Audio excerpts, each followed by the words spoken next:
Hi guys, welcome back to IPM careers. इस video के अंदर हम लोग बहुत ही इंपॉर्टेंट सब्जेक्ट को डिस्कस करने वाले हैं। This is going to be the extra curricular activities that you need to show to IIM Bangalore in order to get the admission. अब तुम्हें पता ही है, आईआईएम बैंगलोर पहले तो एक एडमिशन टेस्ट लेने वाला है जो कि हम लोग का 13 दिसंबर को शेड्यूल्ड है। इसके बाद 22 दिसंबर से जो भी सिलेक्टेड स्टूडेंट्स होंगे उनको पर्सनल इंटरव्यू के लिए अप्लाई करना है, उसमें अपीयर करना है। तो जब आप पर्सनल इंटरव्यू के लिए अपीयर करोगे, वहां पे कुछ स्किल्स बहुत ज्यादा काम आती हैं जो आपके प्रोफाइल में हो तो आपके सिलेक्शन की प्रोबेबिलिटी बहुत ज्यादा बढ़ जाती है। अब आपके पास यहां से वक्त है कि आप इन चीजों पे वर्क कर सकते हो और इन चीजों को गेन कर सकते हो, ग्रैब कर सकते हो, ताकि आप बेस्ट प्रेजेंटेशन दे सको इन योर इंटरव्यू।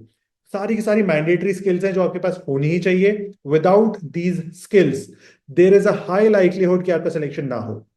तो ध्यान से देखना वीडियो। हर स्लाइड को मैंने बहुत अच्छे से सोच समझ के बनाया है और सारी चीजें आपके लिए बहुत ज्यादा इंपॉर्टेंट एंड काम की हैं। स्टार्ट करते हैं with a video. And this is impact of extra curricular activities on IIM Bangalore 2026 admission. तो अब सबसे पहले वो लोग किस चीज को चेक करना चाहते हैं, तो वो एक ऐसे पर्सन को चाहते हैं आईआईएम बैंगलोर में जो वेल राउंडेड हो। वेल राउंडेड का मतलब होता है जो हर फील्ड में थोड़ा थोड़ा कुछ ना कुछ जानता हो। देखो, वो वाला समय गया जहां पे हम लोग एक चीज के एक्सपर्ट होते थे और उस एक चीज के बेसिस पे हम लोग की पूरी लाइफ चल जाती थी। अब जो आज का समय है, यहाँ पे आपको मल्टी डायमेंशनल होना चाहिए, आपको सारी चीजों के बारे में नॉलेज होनी चाहिए। आपको किसी भी चीज को इन डेप्थ जानने की जरूरत नहीं है, लेकिन अगर आपके पास हल्का सा एक इंकलिंग होगा ऑफ ऑल द थिंग्स, आपके लिए बहुत ज्यादा इजियर हो जाती है लाइफ। एंड आप फर्दर जब अपना बीबीए एमबीए या फिर बीबीए करके आप जॉब मार्केट में जाओगे, तो आप बेस्ट पर्सन होगे टू गेट हायर्ड। या फिर जो मैं हम लोग प्रोग्राम की बात कर रहे हैं, प्रोग्राम के सेंस में लिया जाए, तो जब आप अपना बीएससी करके जाओगे फ्रॉम आईआईएम बैंगलोर, तो आप बेस्ट पर्सन होगे जिसको हायर करना चाहेंगी कंपनीज। एडिशनली आईआईएम बैंगलोर इसी पैरामीटर पे फोकस कर रहा है। तो सबसे पहले तो अपने आप को इस तरह से प्रेजेंट करना है कि हम अकेडमिक्स के बियॉन्ड भी चीजों को जानते हैं। हम वेल राउंडेड हैं, हम स्पोर्ट्स में भी अच्छे हो सकते हैं, या अगर ऐसा नहीं भी है तो ऐसा नहीं हो सकता कि आप सिर्फ अकेडमिक्स में हो। आपने अपने 12 इयर्स के करियर में आपने अपने पूरे के पूरे स्कूलिंग में सिर्फ एक ही चीज पे फोकस किया है, दैट इज स्कूलिंग।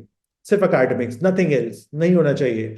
आपके पास कुछ स्पोर्ट्स के सर्टिफिकेट्स होने चाहिए, कुछ को करिकुलर्स के सर्टिफिकेट्स होने चाहिए। सर्टिफिकेट्स आपकी पर्सनालिटी को बढ़ाते हैं, नेक्स्ट लेवल पे लेके जाते हैं और आपको बहुत सारे एक्सपीरियंसेस देते हैं, बहुत सारी अलग अलग चीजों को सिखाते हैं जो अल्टीमेटली आपके लाइफ में और कॉलेज लाइफ में बहुत ज्यादा काम आती है।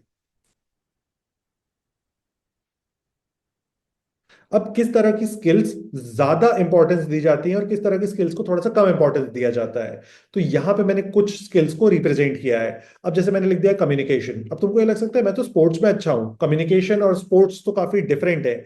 लेकिन उसके लिए मैंने आगे की स्किल्स लिखी हैं, that is leadership, team work. ये सबसे कोर स्किल्स होती हैं। तो अगर आप स्पोर्ट्स में भी थे तो it is a plus point for you. ये तुम्हारे सिलेक्शन के लिए बहुत ही इंपॉर्टेंट क्राइटेरिया बन सकता है और जो तुमको फाइनली सिलेक्शन दिला सकता है। तुमको इन चीजों को बहुत अच्छे से प्रेजेंट करना होगा इन द इंटरव्यू। और अगर तुम्हारे पास इस तरह की स्किल्स नहीं है तो आज से सोचने की कोशिश करोगे तुम क्या चीजें बता सकते हो, क्या चीजों को प्रेजेंट कर सकते हो in the interview of IIM Bangalore. और यहाँ पे मैंने एक और बहुत इंपॉर्टेंट चीज लिखी है, that is time management. Time management आज के वक्त पे सबसे कोर चीज है, सबसे इंपॉर्टेंट चीज है। अब जैसे मैंने यहाँ पे थोड़ा सा डिफाइन करने के लिए लिखा है, juggling academics activities, personal life, proving prioritisation abilities. कि तुम्हारे सामने जब 100 चीजें हैं तो उनमें से तुम सबसे ऊपर प्रायोरिटी में किसको रख रहे हो। फॉर एग्जाम्पल, जब तुम इस एंट्रेंस एग्जाम की तैयारी कर रहे हो, सबसे इंपॉर्टेंट क्या है? सबसे इंपॉर्टेंट है quants and DI. Highest priority, सबसे ज्यादा एफर्ट के साथ हमें पढ़ना चाहिए।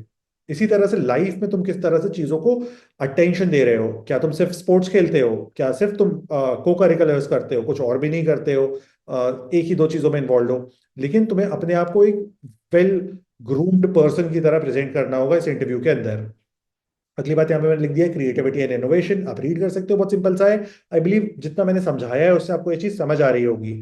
कम्युनिकेशन यानी कि बातचीत करने की एबिलिटी, अपने मैसेज को कम्युनिकेट करने की एबिलिटी, दूसरे इंसान को समझाने की एबिलिटी आपकी बहुत अच्छी होनी चाहिए, क्योंकि मैनेजमेंट बीएससी प्रोग्राम जो हम लोग करने वाले हैं ये दोनों चीजों के लिए बहुत ज्यादा इंपॉर्टेंट है। लीडरशिप, अगेन आपको एक लीडर बनना है, आपको एक कंपनी को रन करना है। टीम वर्क, आपको टीम से काम कैसे कराना है, आपको टीम के साथ काम कैसे करना है। इसी के बाद आता है शोकेजिंग पैशन एंड कमिटमेंट। पैशन और कमिटमेंट में अंतर क्या होता है? कमिटमेंट होता है कि मैं एक पर्टिकुलर गोल रख के उसके लिए काम कर रहा हूँ। पैशन का मतलब होता है मुझे क्या पसंद है। ऐसा नहीं हो सकता कि मैं सिर्फ कमिटमेंट वाला पर्सन हूँ या मैं सिर्फ पैशन वाला पर्सन हूँ। मुझे पेंटिंग पसंद है, मैं सिर्फ पेंटिंग करता हूँ। कमिटमेंट वाले लोग होते हैं कि आज मेरे लिए सिर्फ एकेडमिक्स जरूरत है, मैं एकेडमिक्स के अलावा कुछ भी नहीं करूंगा। बहुत सारे माँ बाप सिर्फ यही हम लोग को बताते हैं कि तुम्हें आज तो सिर्फ पढ़ाई करनी है और कुछ भी नहीं करना है। लेकिन अगर तुम्हें पता है तो आईआईटी खड़गपुर ने अपने जेडब्ल्यू प्रोग्राम के अंदर भी सिलेक्शन क्राइटेरिया को ऐड किया है, जहां पे उन्होंने को करिकुलर्स को बहुत ज्यादा इंपॉर्टेंस दी है। ये एग्जाम भी इसी चीज को करना चाहता है, and this is the new NEP.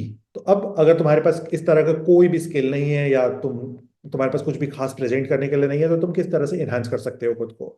Enhance करने के लिए जो भी तुम्हारा कोई भी पैशन प्रोजेक्ट है, या तुम्हें जिस भी चीज में इंटरेस्ट आता है, तो उसमें कुछ ना कुछ अचीव करने की कोशिश करो, उसमें पार्टिसिपेट करने की कोशिश करो अगर अचीव नहीं कर पा रहे हो तो, and that will be enough. और एक बार जब तुम पार्टिसिपेट करना स्टार्ट करोगे तो तुम अलग अलग पोजीशंस पे काम करने का चांस मिलेगा तुम्हें। हो सकता है तुम लीडर हो सकता है तुम टीम प्लेयर हो, तुम्हें उस ऑर्गेनाइजेशन के या अपने स्कूल के अंदर, या अगर तुम कोई स्पोर्ट्स एक्टिविटी ऑर्गेनाइज कर रहे हो, तो वहां पे किसी ना किसी चांस, कोई ना कोई चांस मिलेगा तुम्हें, और उस चीज को तुम रिप्रेजेंट कर पाओगे in the interview of this examination.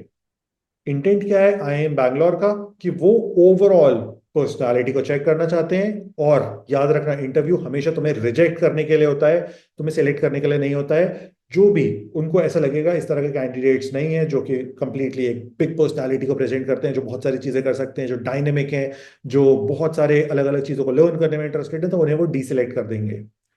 तो यही एक बहुत सिंपल सा क्राइटेरिया होने वाला है। तो इसके लिए तुम्हें एब्सोल्युटली रेडी रहना है। अब अगर तुम्हें लगता है कि तुम्हें यहाँ से एक बेसिक काउंसलिंग सेशन की जरूरत है, या तुम्हें हेल्प सेशन की जरूरत है, और तुम आईआईएम बैंगलोर में अप्लाई कर रहे हो, या फिर तुम्हें अभी इस वक्त पे ऐसा लगता है कि तुम्हें सिर्फ जरूरत है कि तुम्हें किस तरह से प्रिपेयर करना है फॉर द एंट्रेंस एग्जाम, तो हम लोग के नंबर पे तुम रीच कर सकते हो। और हम लोग तो अवेलेबल है तुम्हें हेल्प करने के लिए। हम लोग 100% एफर्ट लगाएंगे जस्ट टू हेल्प यू, और इस एग्जाम को क्रैक करके दिखाएंगे।